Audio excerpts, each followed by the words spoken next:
It's the Brad and John Show. It is the Brad and John Show. Today's date is March 9th, and the day of the week is a Monday. And John, you know my ADD's kicking in. What did I say I was going to talk about in C Block again? You had some sort of you were going to, I'm sure, repeat some sort of story about teachers. No, I can't remember. I see. You know, the weekend for me is John, can I say something? Please do, Brad.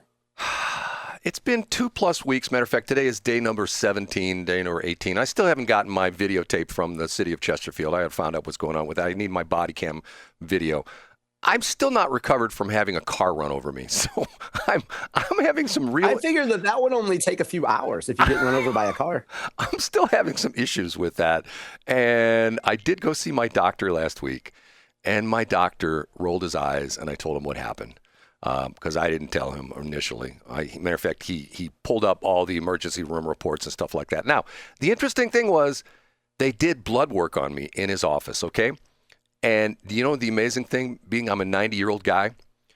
What's that? What happened? A couple days later when he got my blood results back, and you know what he said to me? What did he say? It might have well been him giving a report on Donald Trump's blood. Because you know what he said? Oh, what did he say? My blood work was perfect. I had perfect blood. That's because I'm a Brad. I'm not a Donald. I'm a Brad. Perfect blood.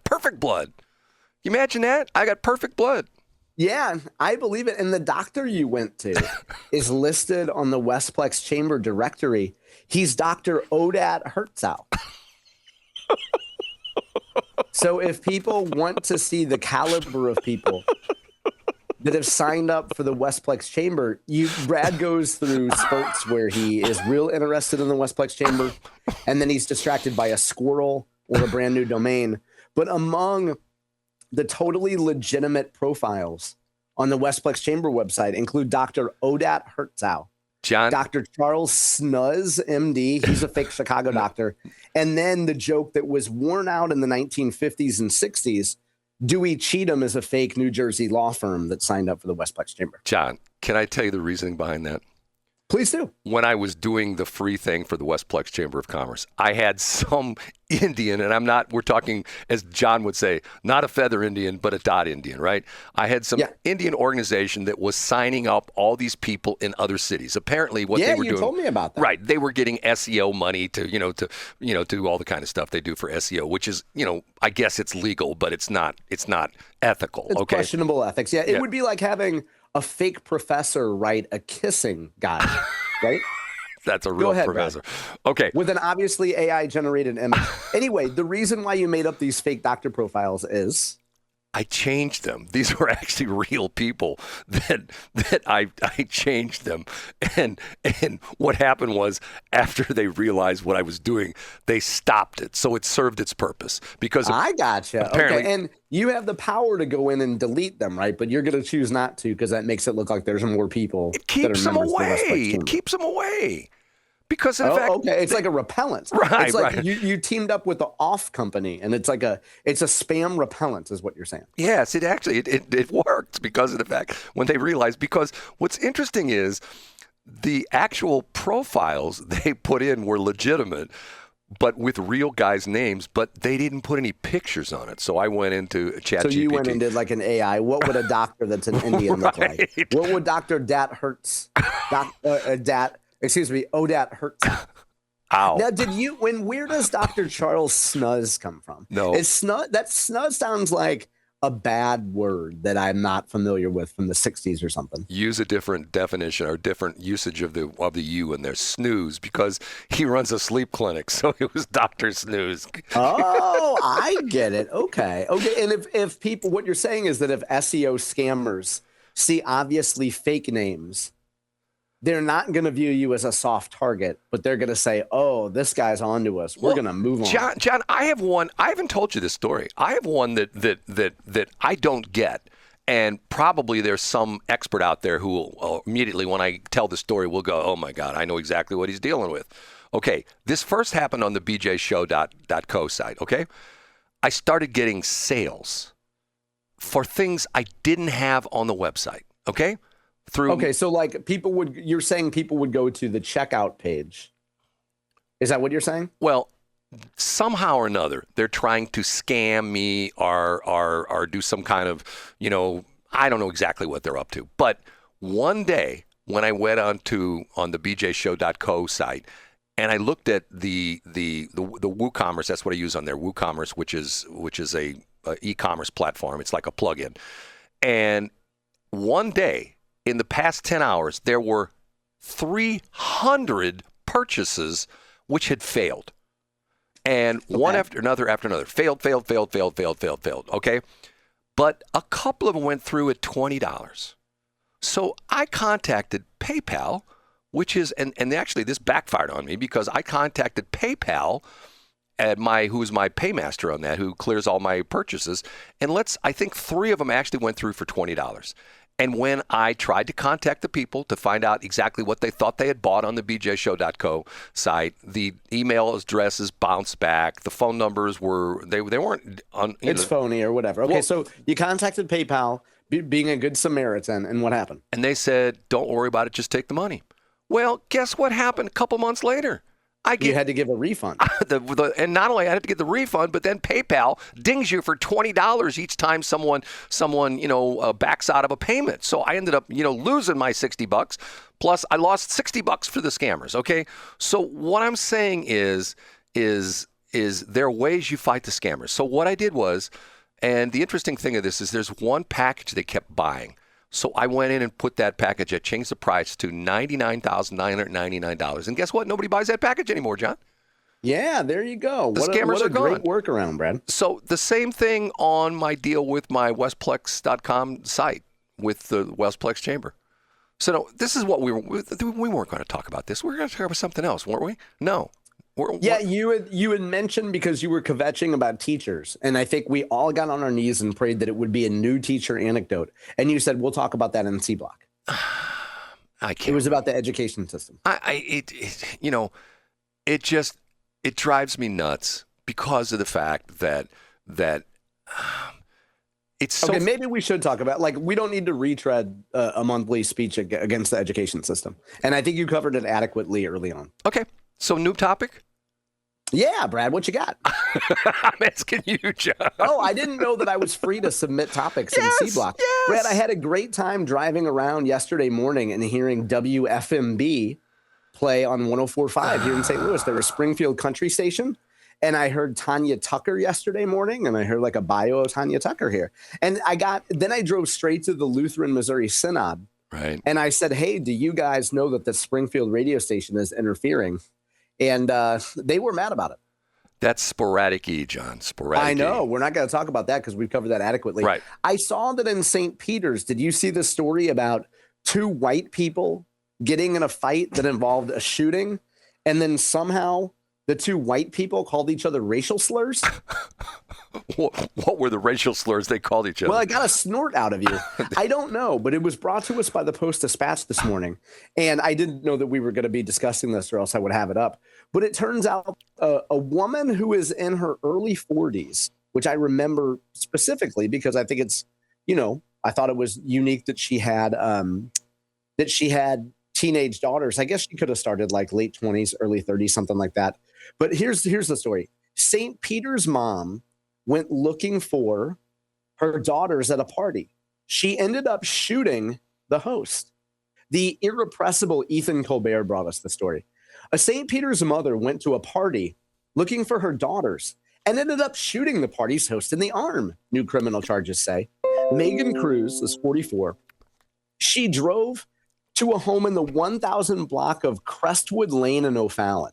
So I don't know where that is. I do. Oh, you do? Where is that, Brad? Yeah, it's on O'Fallon. Okay. So she drove there around 3 a.m. Okay, so that's red flag number 1. Yeah. On February 28th, which if I recall correctly, that would have been a Saturday night. Okay, red flag number 2, 3 a.m. So into Sunday morning to try to find her teenage daughters who she suspected were at a party there. Okay, that sounds like a mom looking out for her daughters.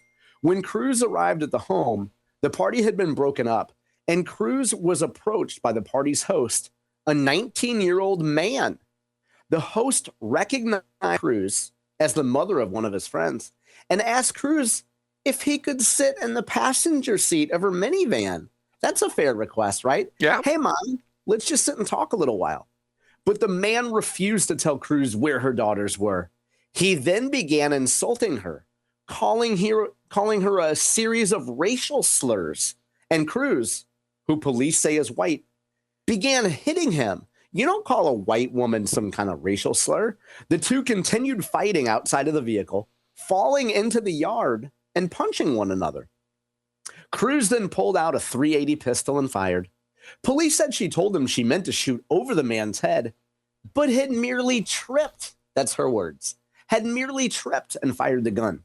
Security video from a nearby home, however, catches Cruz warning the man that she had a gun. She said on the video, "I have a pistol. I'll shoot you in the toe. I will shoot you." The man laughs and claps at her. That's aggressive. I guess clapping your hands in her face, I'm guessing. Apparently taunting her. "This is so bleeping funny," the man says in the video. "I got you," Cruz says in the video. "I got you." And then she uses a term for a female dog. Then a gunshot sounds. The man begins screaming. Police said the gunshot broke his arm.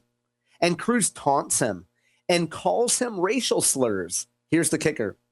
The man is also white. So anyway, this woman faces these charges for shooting this man. And police say that Cruz was, quote, unrepentant. So Brad, what I don't get is, what kind of racial slur would a white woman, or would a white man call a white woman, and then the white woman calls a white man a slur? I'm guessing, let's be careful here, but maybe they called each other, maybe they dropped the N-bomb on each other. You know how, like, if you're taunting somebody, maybe you drop that. Maybe they called each other a saltine, you know what? I don't know. Why would a white woman and a white man call each other racial slurs? John, did she really say, "I'm going to shoot you in the toe"?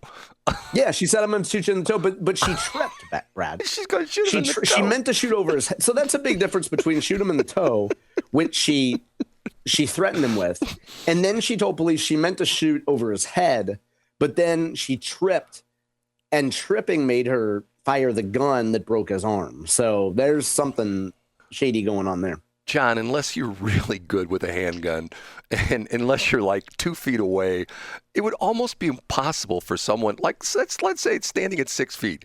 It would say, "I'm going to shoot you in the toe." It would be almost impossible for them to actually shoot you in the toe. Get what I'm saying, John? Yeah, I get exactly what you And depending on the size of your Nikes, right, what toe are you going to shoot?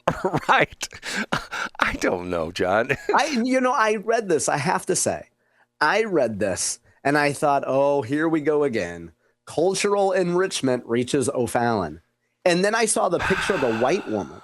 And I was like, okay, there's no excuse for white women to act like this. And then I saw racial slurs. And I was like, oh, no, this is going to be some civil rights thing. We're going to have to hear about this for months. And then both of the combatants are white. There's no excuse for white people to act like this. I can tell you what exactly the slur was. What was it? The slur was, "You Francis House School District Board member." That's what the slur was. Oh, yeah. They probably called him a Jaworski or something. Right. No, Pushkar. That's what it is. Yeah. And then, thankfully, he went to Dr. Odat Herzog. And he was able to get that John, on there are things. I used to watch it all the time, and I don't watch it as much anymore. But there's this guy, I have no idea who he is, and he does it every month. It's called News Be Funny. And all it is the month in review of all the newscasts and all the crazy weird stuff that happens in the newscast. And my favorite, every once in a while he'll run a classic one, if you remember years ago. And this is a sad thing because there were a lot of people killed, but it was a Korean 747 or an A380 or something. It was a heavy coming in, land at San Francisco airport, and they missed the approach, and they came in too low, and they hit the end of the embankment because the San Francisco airport's like out in the bay, and they hit the embankment and then skidded across the runway. And remember when there was an intern working for the FAA that gave out the names of the pilots. Do you remember this story? No, I don't remember. What were the names? And and these were Korean pilots. One of the guys was bang, ow, ooh. The other one was, Oh, that's terrible. and the other one was we too low. Oh, I get it. Okay. I'll bring it up tomorrow. And the crazy thing about it was, I think these poor people, I think a couple people at the TV station got fired over this. But the thing was, they got it literally from an official government source. And it was some intern who's like working there in the summer going like, oh, let's have some fun with this. And he makes up these 4 culturally inappropriate names for the 4 pilots in the aircraft. And they read it off the press release. And it was like, it's like me. It's like over the weekend, I had a bad spot and I was depressed about something. Okay. So, John, what did I do? What's my thing that always puts a smile on my face? I've told you this before. Oh, you went and got ice cream. No, I went and I pulled up the Henry DiCarlo thing where he's reading the shout outs on KTLA in Los Angeles on his morning show. Oh, yeah. And then he mentions you. And here, hold on a minute. We got it. Oh, here, it's right here. I got it up right here. We got him. We got to end the show with this. Okay, here we go. On KTLA back in the day. Anyway, Christy and Joe Horton, 9th anniversary, and Hugh Janus turning 10. Every time I hear that, it makes me smile. Sorry. It's beautiful. Hey, that same guy ended up doing a testimonial on the Westplex Talk website. What do you know? It's right next to Trey C. Ellis. John, let Brad be Brad. Let Brad be Brad. I'll see you tomorrow, Brad.